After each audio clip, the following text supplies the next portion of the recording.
All right, what's up, everyone? Welcome back to the channel. I just want to talk about the Houston Rockets because they've definitely been one of the, best stories and one of the most surprising stories of the season. You can see how competent they are now after last season. Made a crazy difference it makes. Coaching staff and a couple free agents, and their outlook on their team is way different. So far this season they're already top 10 in offense and defense.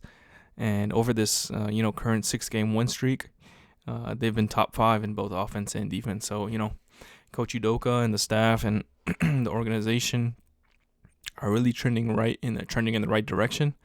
And, they've been actually exciting to watch this year. Last year was really dull and really, hard to watch, to be honest, just like to put it plainly, just because of how much ISO and how much lack of ball movement there was. But the additions of Fred VanVleet and of course Dylan Brooks has made this team more competent and more successful so far this season. And like I said, they're coming off a 6-game win streak,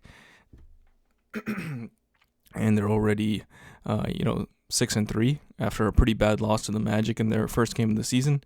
It's a 30-point loss. So, considering their offensive and defensive numbers, both being top 10, and that's including that first game 30-point loss. But, let's get into this game. Like I said, they beat the defending champion Nuggets.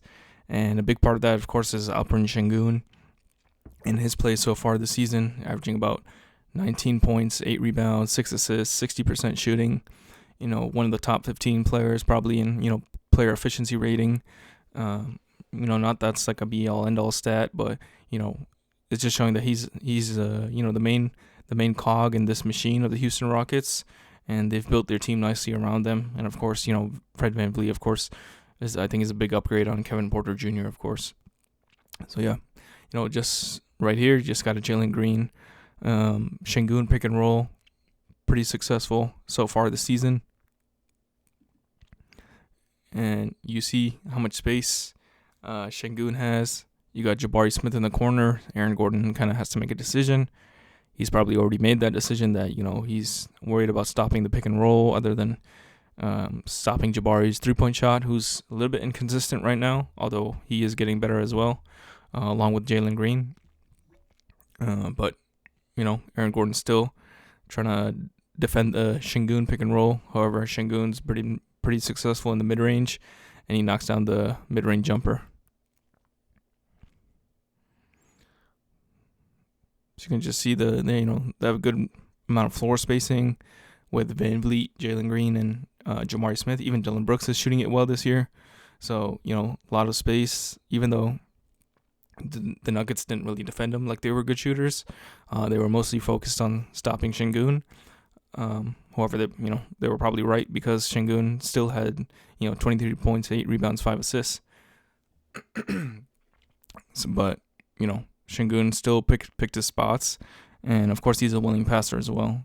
He doesn't get the name Baby Jokic for no reason,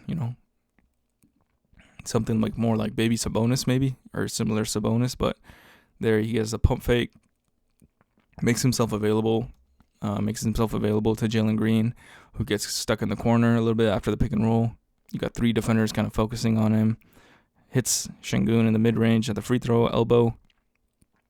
And, of course, Sengun has a plethora of post moves, head fakes, all that type of stuff. He's not the most athletic guy, although he is, he'll get some poster dunks and, some blocks as well, as we'll see in this video. But still really impressive. Offensive game already, considering he's only in his 3rd year. And, of course, one of the young and up-and-coming centers, I think, in the league. Stamina a little.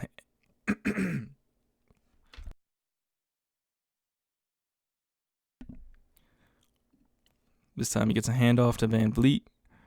VanVleet creates some space a little bit for himself. Gets the floater to go down. But you can see really, this is the Rockets' bread and butter right here. It's either Jalen Green with Sengun or VanVleet with Sengun with others spacing the floor. So VanVleet makes a good move to the rim. And like I said, he's a big improvement at point guard. veteran, you know, consistent, pretty quality 3-point shooter as well off the dribble as well. So then you have this play, blocks Jokic at the rim. But you can see from the beginning, he's ready to move his feet and be aware of all the picks that Denver throws at people. Jabari kind of switches onto Jokic due to just the fact that Aaron Gordon sent a good screen. But you can see Sengun immediately flips off of it, and he's ready to help. He's boxing out, Aaron Gordon as well. And even though Jokic steps through Jabari, he's able to get the block on him. So really, it just shows, the Rockets have competent defenders. He's not the most athletic, like I said, but he's still a smart defender, and he's putting in the effort, which Udoka, of course, I'm sure is emphasizing in all their guys. Because everybody, I feel like, is playing hard on defense. And gets a nice block. And, of course, Rockets can run in transition. Best offense is probably, as a result, top 5 offense is probably a result of their top 10 defense, just because they can get out and run. And, of course, Jalen Green is athletic, Jabari is athletic. The easier buckets they can get, the better for the team. This time he catches it in the mid post. He's, like I said, he's comfortable in this mid-range area, not really stepping back for threes that much, but, maybe that, part of his game will develop as he, grows in the league. This time he just sees Jokic is stepping off of him. He's watching for, maybe cuts from Van Vliet or Dillon Brooks, but he just doesn't really close down Sengun, that closely. And Sengun just knocks down the mid-range jumper. You'll see a lot of that. You'll see a lot of his one-legged just standing jumpers. Not really even a Dirk fadeaway, just a Sengun standing jumper. Not even Dirk was famous for that one-legged step back. He's just standing straight up, and I guess it maybe helps with his balance and staying upright. But I guess lifts one of his legs. So I guess it's like more of a floater for him, maybe. Stepping off of your left foot as a natural, right-handed player usually. Players comfortable shooting off their left foot. This time, Dillon Brooks gets into the paint. Jokic doesn't. He's in the drop, so he's not really respecting Sengun's 3-point shot. Like I said, not shooting it well this season, only at 25%, but he only shoots like 2 a game. So, maybe that will improve as he, like I said, he extends his range. It was open, but Sengun's able to get the chase down block and, make a play for his team. Another pick and roll where he flips the screen.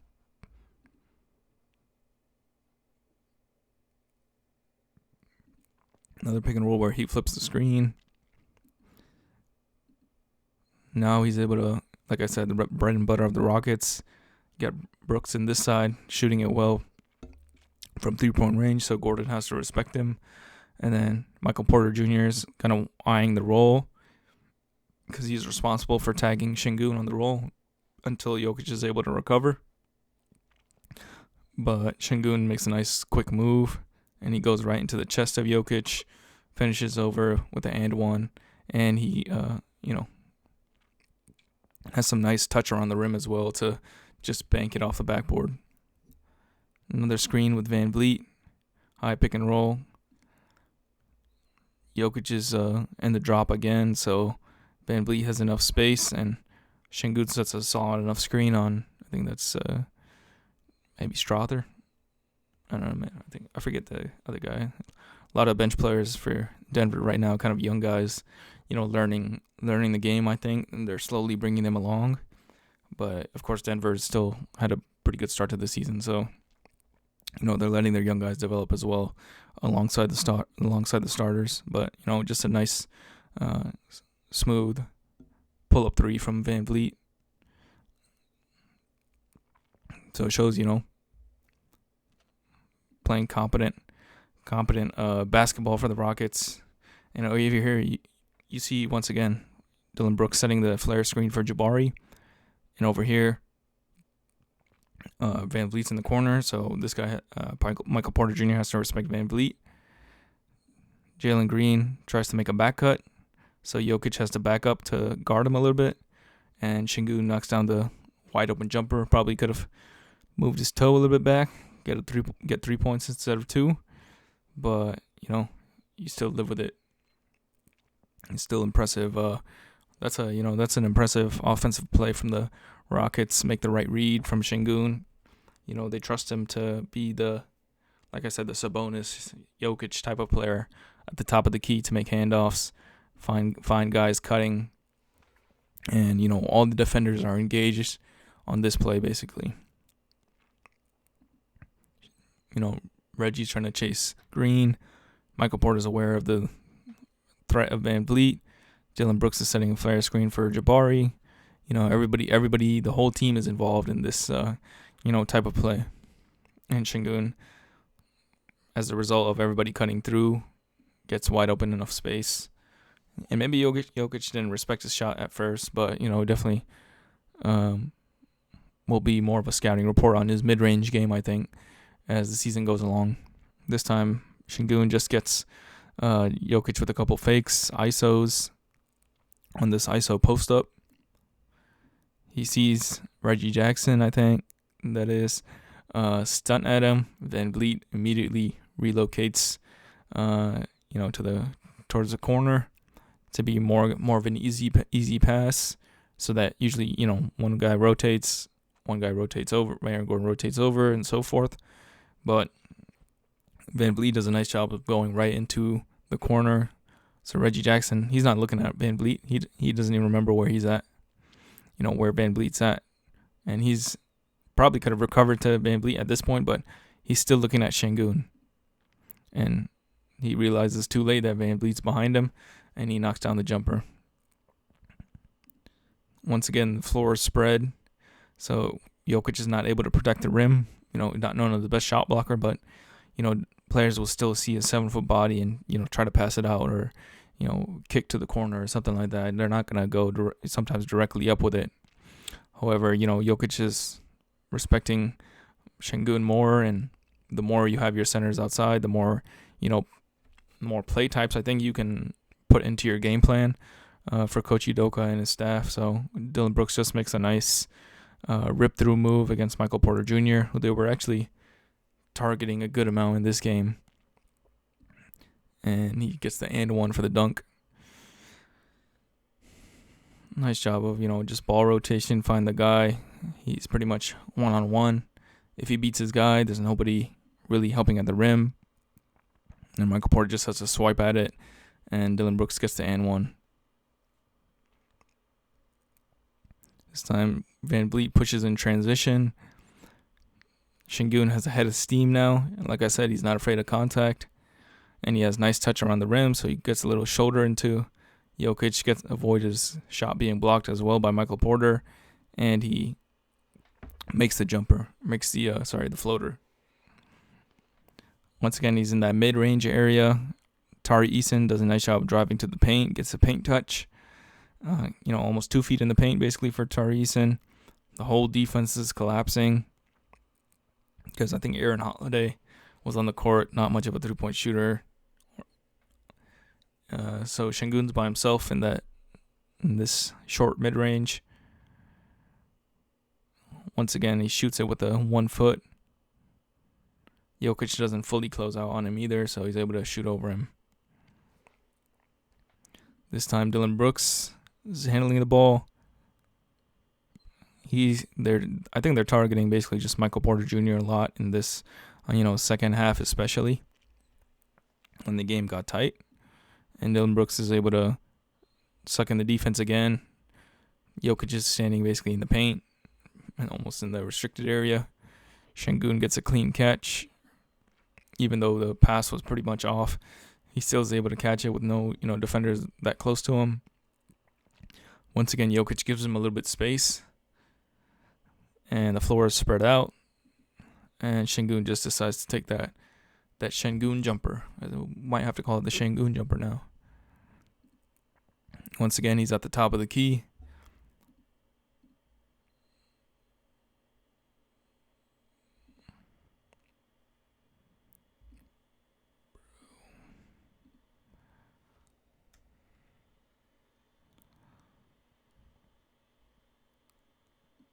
Once again, he's at the top of the key.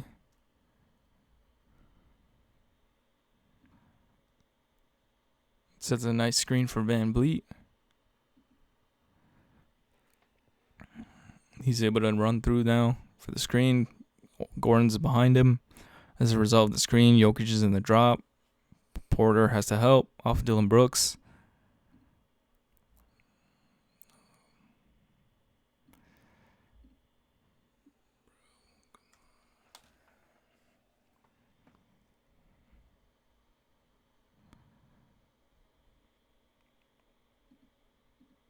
Like I said, Porter has to help off Dylan Brooks. And Brooks, you'll see, will set like a little flare screen for Jeff Green to just get a little bit more time to, get his shot off with Michael Porter, going to try to close him down. Sengun makes a quick pivot and gets the ball to Jeff Green for the corner three. And you see Udoka's, finishing the game or, closing the game with the lineup of Jeff Green for Jabari. So, they have quality players off the bench. If, Jabari's not having the best game, they can go to their other role players as well. Like I said, Tari Eason can come in for Dylan Brooks. Pretty similar players as well right now, I think. Tari Eason may be a little bit less of a shooter currently, but still, quality players off the bench. Even Jayshawn Tate made a nice steal at the end of the game. Here you see a Dylan Brooks pick and roll with I think that's part of their game plan as well. Set solid screens with Dylan Brooks, Sengun, like I said, Tari Eason. All physical guys that don't mind getting a little dirty and getting, just setting a solid screen on their defender to create space for the guards. And I think that's helping the Rockets as well. So this time Jalen Green gets the pick. He's attacking Michael Porter Jr. He gets in the paint. This time, since Dylan Brooks is setting the screen, Sengun's in the weak side corner. Aaron Gordon can't really help off Jeff Green because he just made a three. Sengun's going to cut right when Jalen Green basically engages Jokic. Probably could have thrown the lob here as well. But Jalen Green throws a nice bounce pass. Jalen Green ends up throwing a nice bounce pass to Sengun, and he finishes it off pretty much the game with an and-one dunk to put them up by, close to 15 points. So, yeah, a lot of competent players for the Rockets, led by Sengun, who's up-and-coming center, and, potentially could even make an all-star team this year, with how well the Rockets are playing. But, I don't expect him to continue at this pace.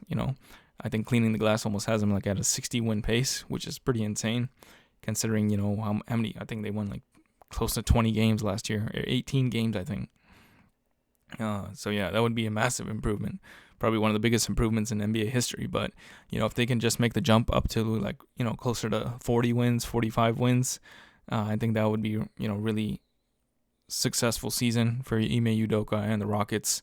And, I'm looking forward to watching some of their games and how teams game plan for them the rest of the season. But yeah, thank you guys for watching. Make sure you guys like the video, subscribe to the channel, and I'll see you all next time.